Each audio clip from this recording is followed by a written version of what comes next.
أعوذ بالله من الشيطان الرجيم. بسم الله الرحمن الرحيم. العظيم.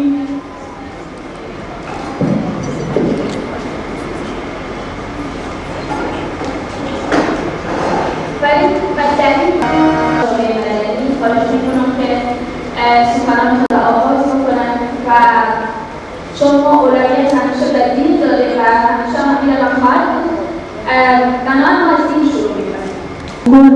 شاهد خشونت، شاهد فریب، شاهد بازی های رنگارنگ ما را طالب ها دشمنای وطن میسازند. ما بی خود استاده شویم و از این وطن، از ناموس، از عزت وطن دفاع بکنیم. ما یک جا شده با نیروهای ها را گرفتن. نیروهای امنیتی ما با قوی بودن و ایمان داشتنشان اونا را از گیر دشمن نجات دادن. این افتخار برای همه ما است. قرآن میگه و اصله بینکم رسول الله ان کنتم مؤمنین. قرآن چیزی که برای ما بیان میکنه سوره القا آیه اول. اما ما صلح میگه. قرآن میگه صلح بیاریم. پروانه از بین بردن نمیتونه. ما را شکست دادن نمیتونه. ما با ایمان قوی، با عزت قوی در خاک دفاع میکنیم. ولو که طالب ها با خشونت بر ما نکاح تعیین کنند. این خشونت، این نکاح اجباری از کجا پیدا شده؟ این طالبه که میگه من نکاح میکنم، نکاح اجباری میکنم، از 18 ساله و بالا دختر در خانم ها نباشد، در خانه ها نباشد. پس دلیلش چی است؟ تو خدا یکگانه خو ایره خو نگفته. ایره در کدام آیه قرآن آمده طالب نمی لحظه بیای امرای من ایره بگویه ولی اینی حرفش در قرآن آمده من اونو قناعت دارم. در حدیث پیامبر آمده کدام حدیثی ایره گفته من قناعت میکنم هر آن چیزی را که طالب بگویه اگر واقعا مردانه است، واقعا با ما اسلام دعوا داره، خدای ما را خود پرستش نمیکنم. من به این باور هستم که او خدای یگانه را پرستش ندارد. این را طالب به گوش خود از رسانه ها خواهش میکنم که را به گوششان برسانم. تو خدای یگانه را پرستش نمیکنی، ذاتی که همه را خلق کرده. قتل میکنی، قتل جواز نداره. یک انسانی که قتل شود او جواز نداره. تو هزاران خانه را در ولایت‌های ما ویران ساختی. لعنت تو خدا بر تو طالب. لعنت خدا که تو میگی من اسلام هستم.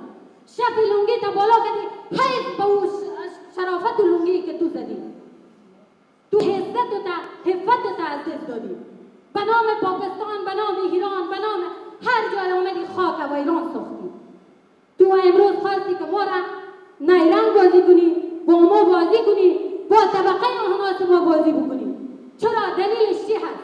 تو اگر مرد هستی در حضور ما حاضر شو، ما برای تو بگویم که تو که از کدام مردانگی صحبت میکنی.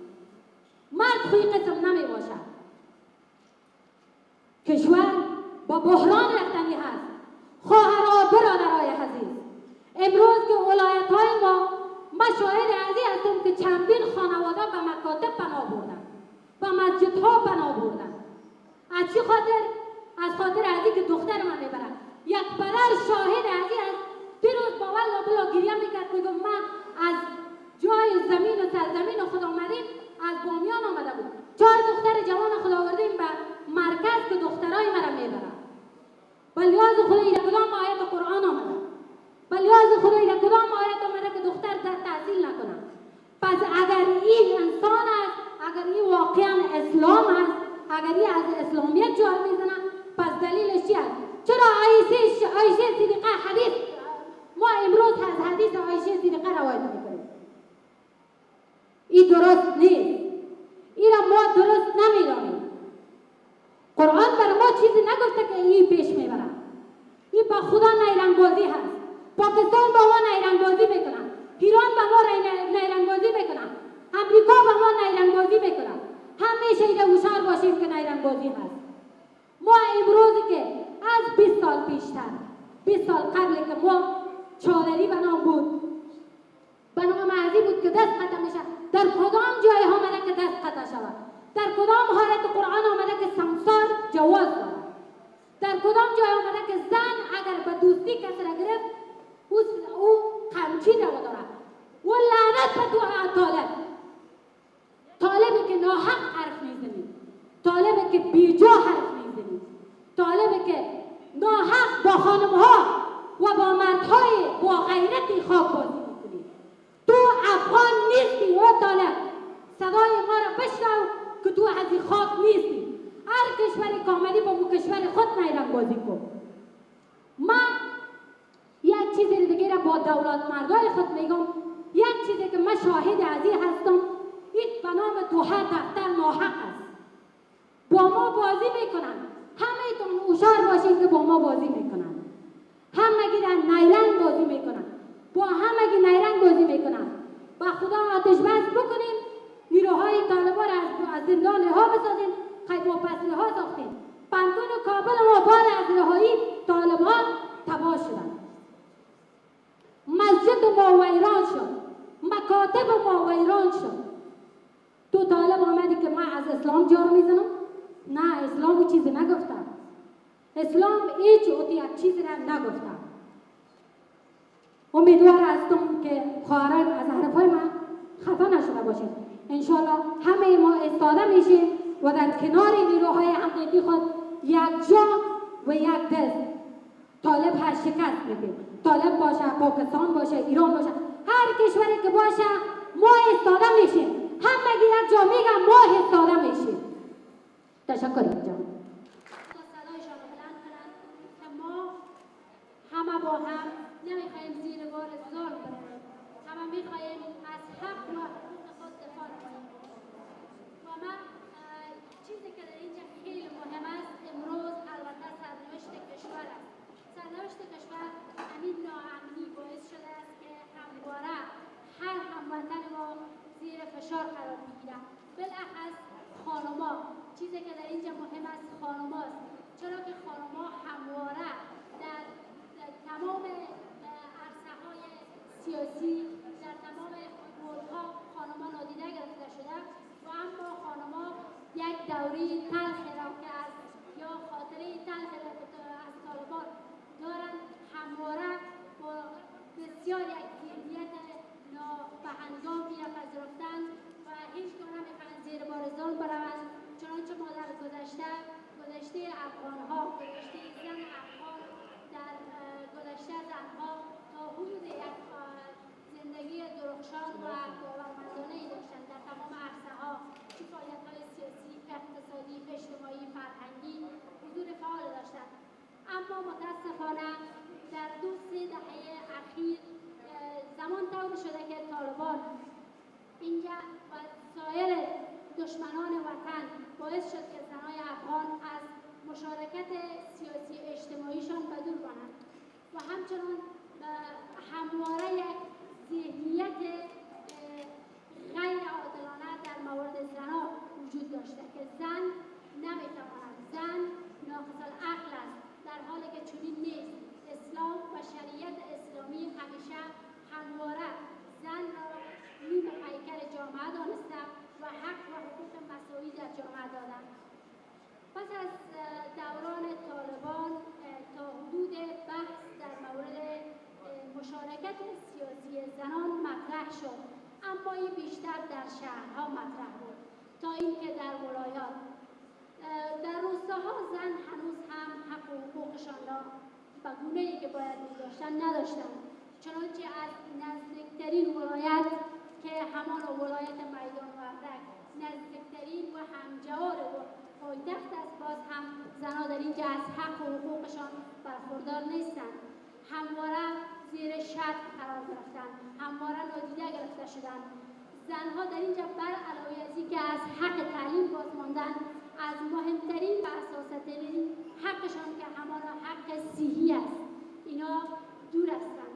اینا هیچ دسترسی به کدام دکتر ندارند. اینها از جزئی‌ترین بخش، یعنی همان واکسین کردن زنان است که واکسن تتانوس است، اینا محروم هستند. حتی همون واکسین هم یا در خدمت ندارند که واکسین شوند، چه رسد که به ولادت‌هایشان برند و شفاخانه‌ها مراجعه کنند. اینا از تمام حق و حقوقشان محروم هستند.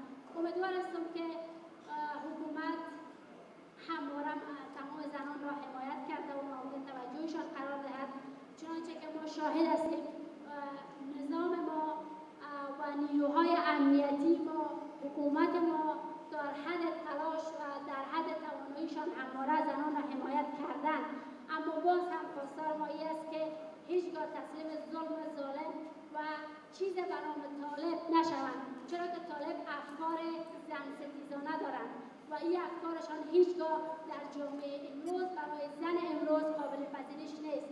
ما زنان افغان دیگر به عقب بر نمیگردیم و همچنان حکومت افغانستان هم هیچگاه خواستار این نظام نخواهد بود و نیروهای امنیتی ما دیرینه در مقابل مردمش ایستاده خواهد شد و مردم هم و ما زنان حتما از ایشان حمایت میکنیم و همیشه در حمایت ایشان هستیم و هیچگاه تسلیم ظلم ظالم کسی به نام طالب نخواهیم شدیم، چرا که طالب افکار زن ستیزانه داشته و شریعت را غلط تفسیر کردن، اسلام را غلط تفسیر کردن و شریعت خودشان را قرآن دانستند که غلط مطلق است. هیچگاه زن افغان تسلیم شدنی نیست و افتخار تک تک زن افغان و آینده درخشان افغان ها.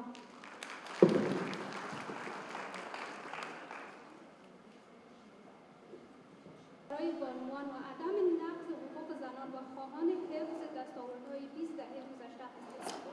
ما صلح می‌خواهیم، ختم جنگ، پایان کشتار و خونریزی و ختم جنگ نامشروع طالبان. این حق ما هست. ما حق خود را می‌خواهیم.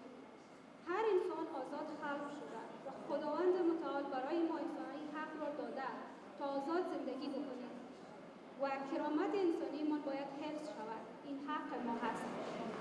هر انسان حق دارد تا از حقوق خود مستفید شود. حق دسترسی به صحت، حق عدالت اجتماعی، محیط کار سالم، دسترسی به آب و آشامیدگی صحی، حق درس و تعلیم، حق ازدواج، حق انتخاب و حق برخورد نیک را دارا هستیم و حق آزادی بیان. حق انتخاب، این حق ما دختران است که انتخاب بکنیم که چگونه می‌خواهیم زندگی بکنیم، چرا که این حق را برای ما خداوند متعال عطا کرده است و هیچ فردی و یا افرادی و یا گروه مخالف حق پایمال کردن حقوق ما را ندارد. ما نمی‌خواهیم یک بار دیگر به دوره تاریک و سیاه و وحشتناک ظلم استبداد طالبان برگردیم.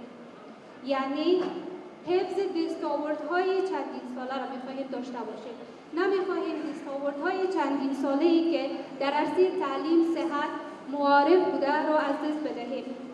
پس بنابراین جهت حفظ کرامت انسانی، حفظ حقوق و دستاوردهای بانوان نیاز به حفظ نظام کنونی و دفاع از حق و وظیفه ایمانی و وجدانی دولت و رهبران نهادها و سازمانهای سیاسی و اجتماعی میباشد. حفظ نظام کنونی و حمایت از حکومت و دولت بدین معنا نیست که حمایت و پشتیبانی از فساد اداری و گسترده و اخلاقی و بی‌عدالتی اجتماعی باشد. حفظ نظام به معنای محافظت از حق و حقوق و دستاوردهای چندین دهه و چندین ساله بانوان و زنان افغان می باشد. با وجود آوردن تأمین امنیت بانوان افغان، دسترسی به حق تحصیل، حق آزادی بیان و حق انتخاب و حق ازدواج آنها می باشد.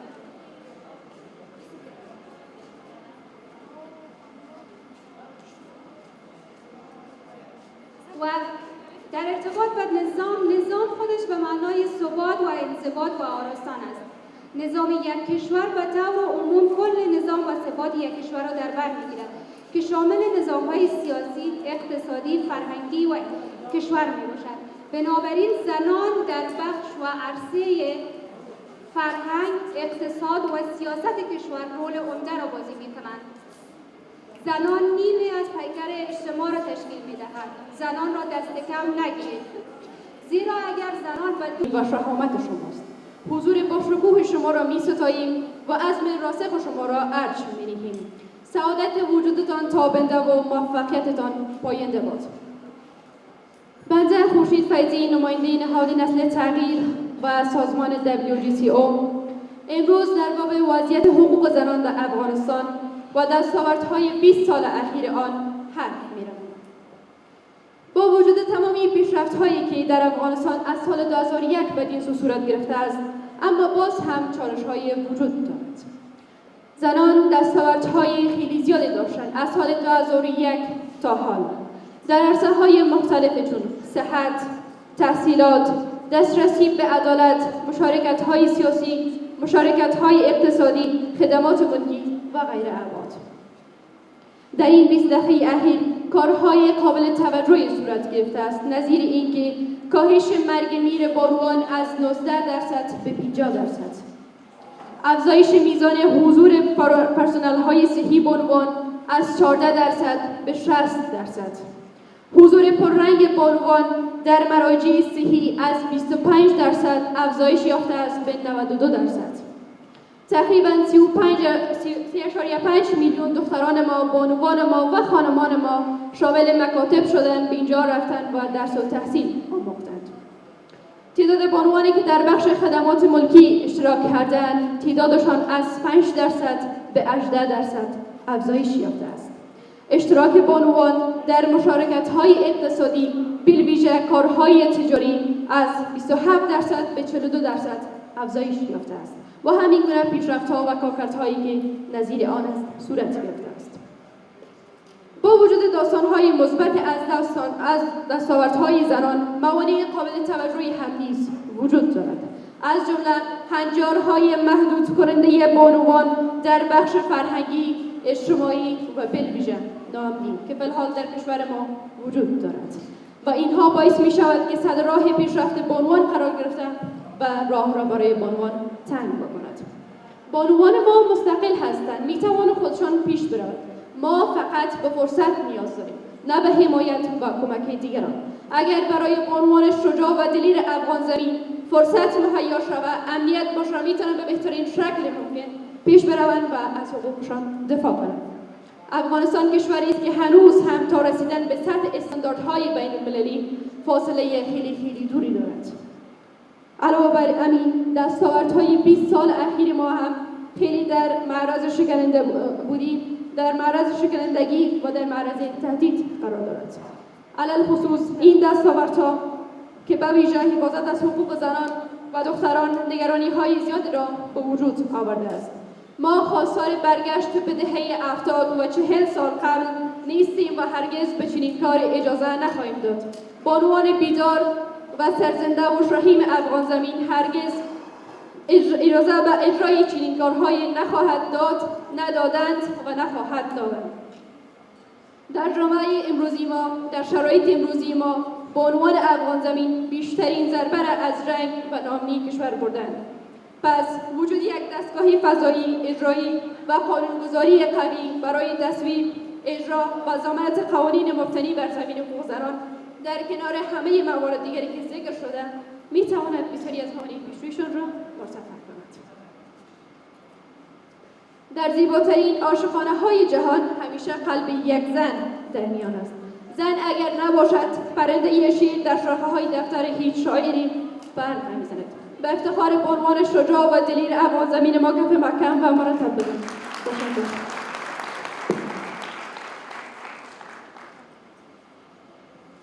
سپاسگزار هستم از سخنانشان و واقعا چقدر زیبا که امروز 92% از خانم‌ها در اجتماع هستند، کار میکنن و این یعنی که ما سال 1375 و قاضی سیدی زمانی که زنای افغانستان حقوقشان فقط در چارچوب آشپزخانه تعریف میشد.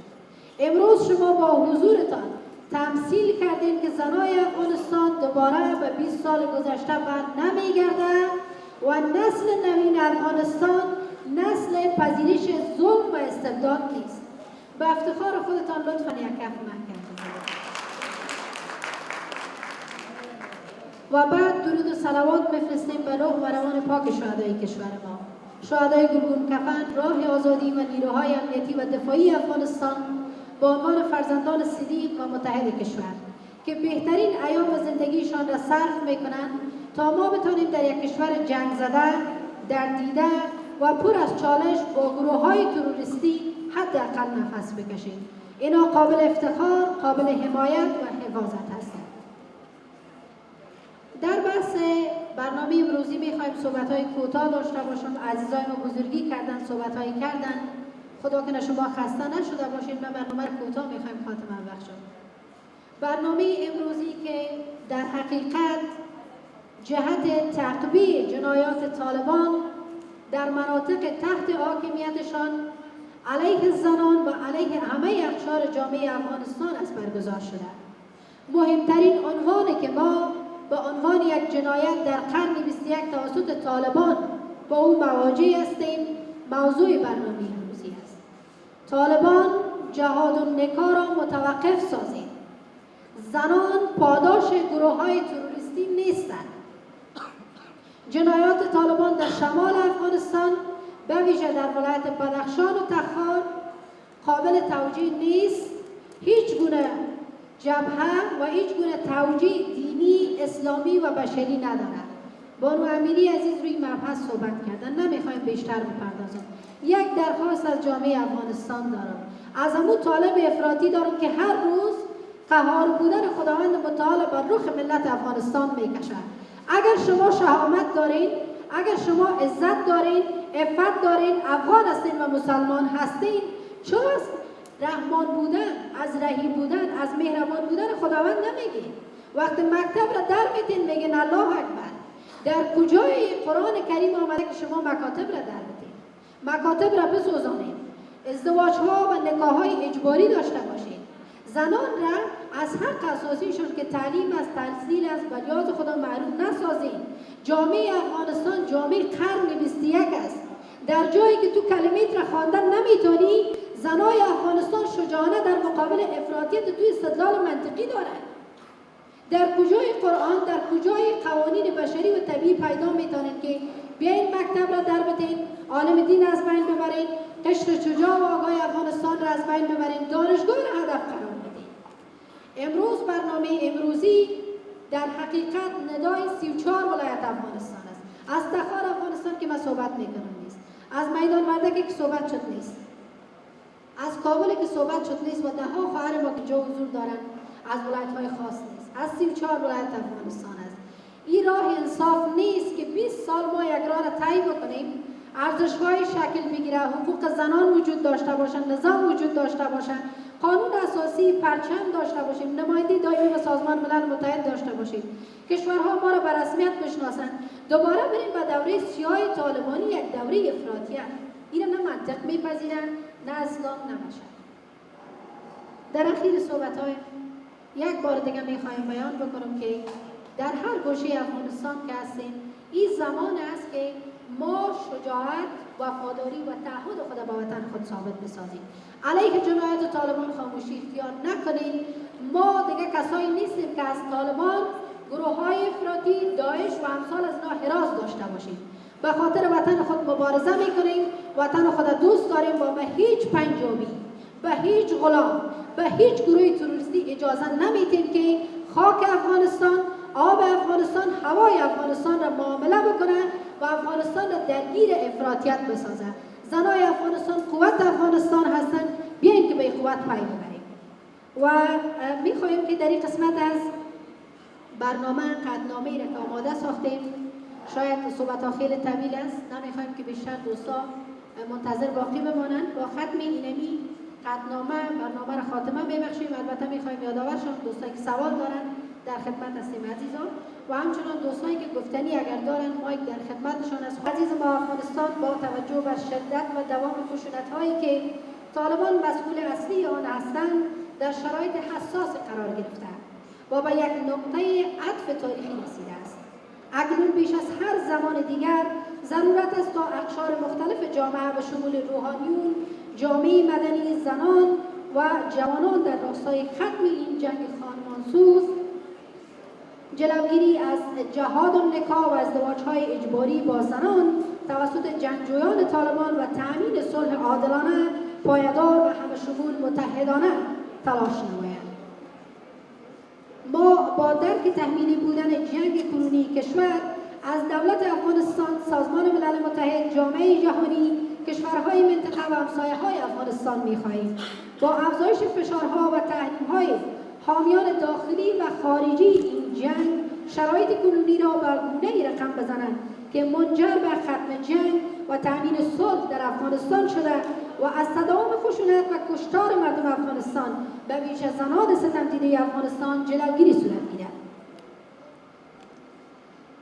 خواست ما از طالبان به عنوان مسبب و عامل اصلی جنگ و کشتار افغانها این است که با قطع روابطشان با گروه‌های تروریستی و عدم اطاعت از دستورات همسایگان جنگ افروز، احترام به حقوق و آزادی‌های شهروندان افغانستان در راستای تامین وحدت ملی و همدیگرپذیری اجتماعی و منع قرار دادن جهاد النکاح در ساحات تحت حاکمیتشان با الهام از ارشادات دین مبارک اسلام تلاش نمایند.